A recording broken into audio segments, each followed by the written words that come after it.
From Their Eyes, a Shadow of a Colossus-based fic. Chapter 15. Chase in the Overgrown Ruins.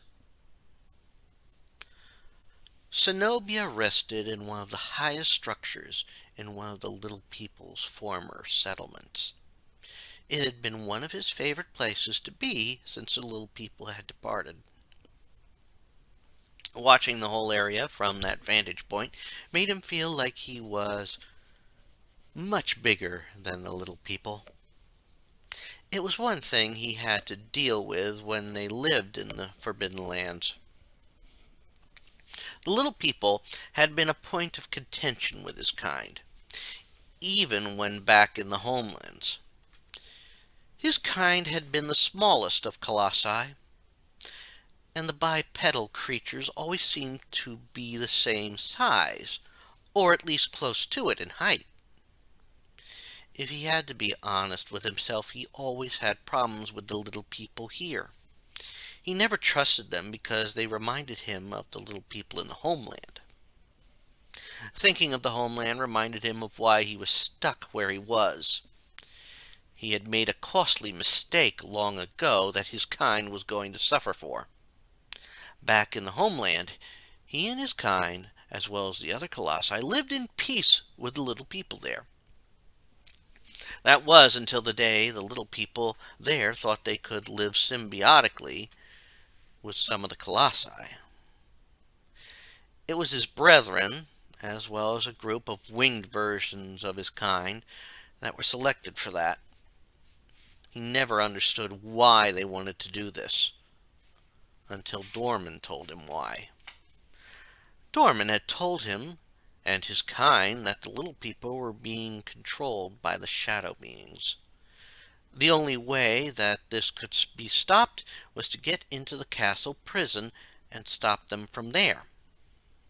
Deep down, Zenobia didn't think this sounded right, but his own anger overwhelmed him, making him eager to do what Dorman wanted. As it turned out, Dorman had been lying, and they had been stopped from making a serious mistake. The cost, however, was being banished. That actually wouldn't be too bad if they had not been confined to the Forbidden Lands. The Forbidden Lands was not a place that all the colossi could exist peaceably, especially with his kind. They liked to prowl and hunt. Eventually he came to this area, and it was fine at first.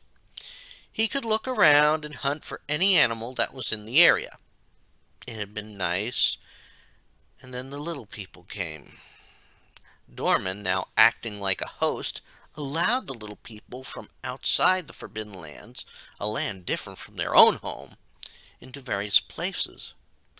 Many came, and Zenobia could only go into hiding, fearing the threat of what they called domestication. Remembering that day made Zenobia lay down and contemplate, something he rarely did.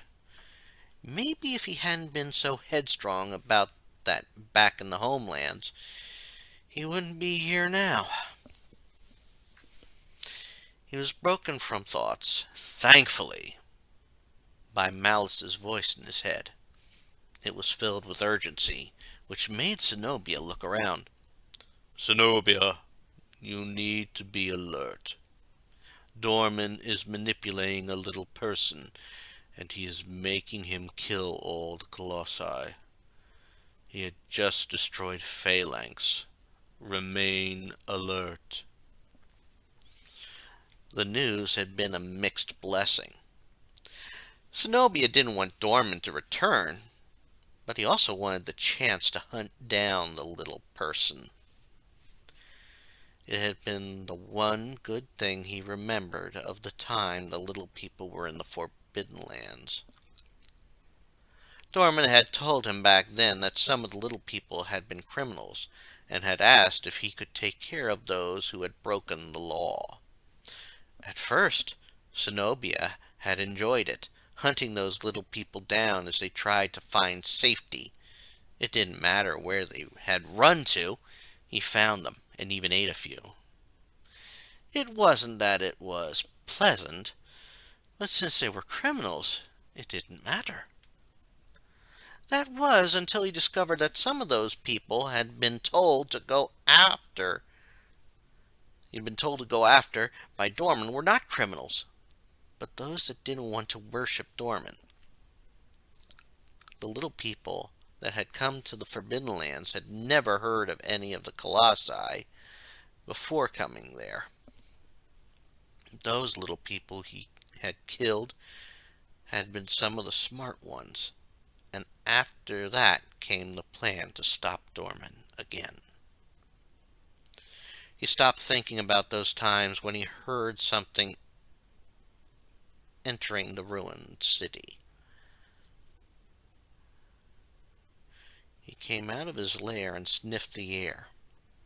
There was a familiar smell in the air, one he hadn't smelled in a while, but he noticed something odd about it. It was tainted with the scent of Dorman.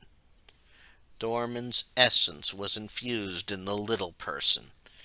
In fact, the stench of Dorman was almost as noticeable as the smell of the little people. Zenobia looked around and saw the little person. Height-wise, the little person was nearly as tall as Zenobia was, but that was the case with almost all the little people. He then hoped this would be a quick kill. There was so much at stake if Dorman had managed to get free. He charged out, and he followed as the little man ran along the structures. He noticed that the little man looked paler than most little people as he chased him. The little man used a tactic other little people used before. He climbed up atop one of the pillars that still stood. It hadn't worked for others in the past. All Zenobia had to do was ram into the pillar. With little hesitation, he did just that and looked up. The pillar started to fall, and the little man struggled to keep his balance. Zenobia was certain it would not be long.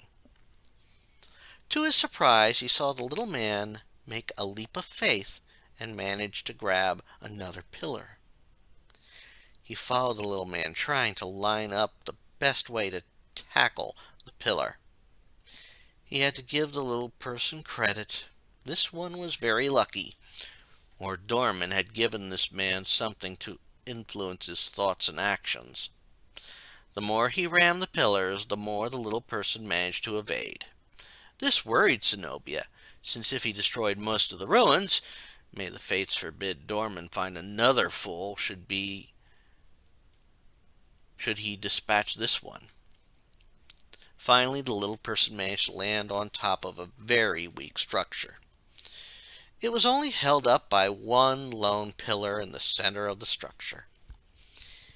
He backed up and took a running charge at the pillar. True to form, he destroyed the column, causing the structure over him to collapse. As it came down, however, Zenobia realized a serious mistake he made.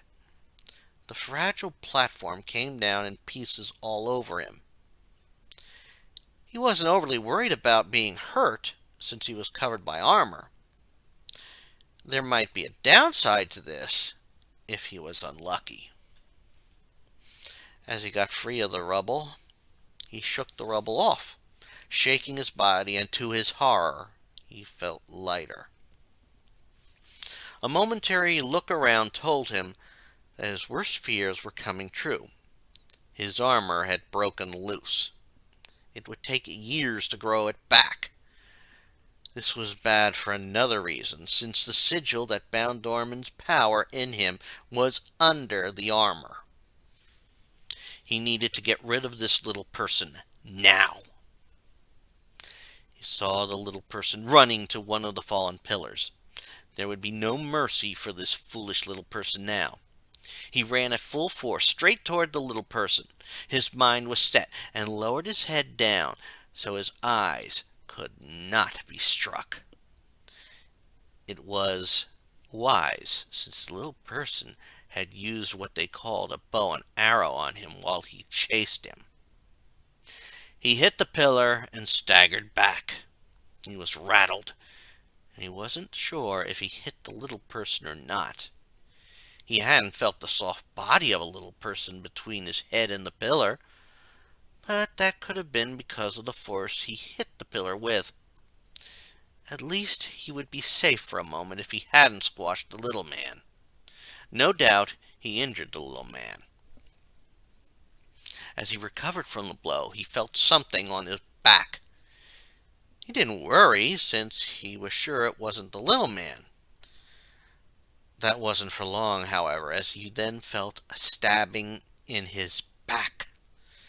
It was right where the sigil was, and he felt Dorman's essence starting to leak out of him. A second stab brought him back to his senses. The little man had managed to get on his back, and now he had to get the little man free. Zenobia got up as quickly as possible and started to run around, bucking like the creature the little people called a horse. He had to get this little being free of him before he started to stab him again. After a few moments, he felt something lose its grip on him. He turned around to find the little man, and found him running towards another of the fallen pillars. He gave chase after the little man, wanting to settle the score. Again, he lowered his head and built up his speed. Once again, he collided with the fallen pillar, and his senses were muddled again. He started to collapse again, and as he hit the ground, he felt the little person again. Zenobia tried to get his senses about him, but it wasn't happening now. Again, there was a stabbing pain, and it didn't make him come to his senses. Now he was losing consciousness. There was a second stab, and that was it. His life force was fading. He wasn't going to regain his senses. He had failed to stop the little man. He felt Dorman's essence leaving him, and that meant the little person would change more. His last thought was that if he had the chance to do it again, he wouldn't have rammed all those pillars.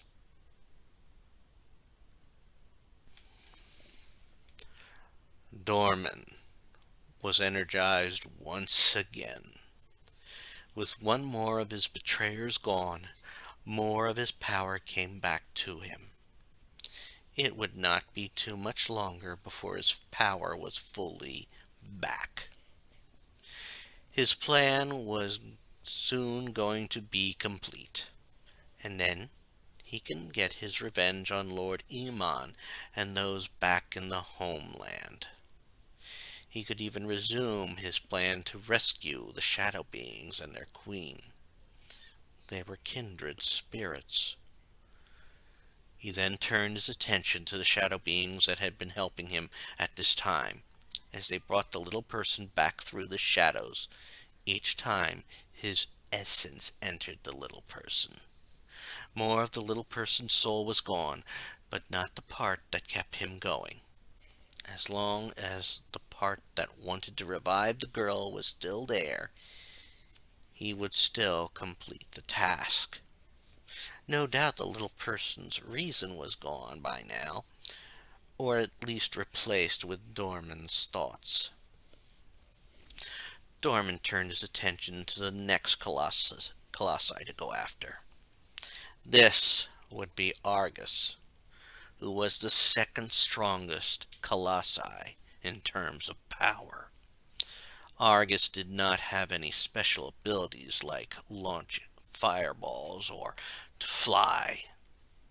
Argus had taken up residence in the area that had been Lord Iman's residence when the little people had been in the Forbidden Lands. That would be a very difficult place for any little person to fight him. This time, Dorman would have to infuse some extra knowledge on the little person. It might be his only way of defeating Argus. And then the final challenge: Malice.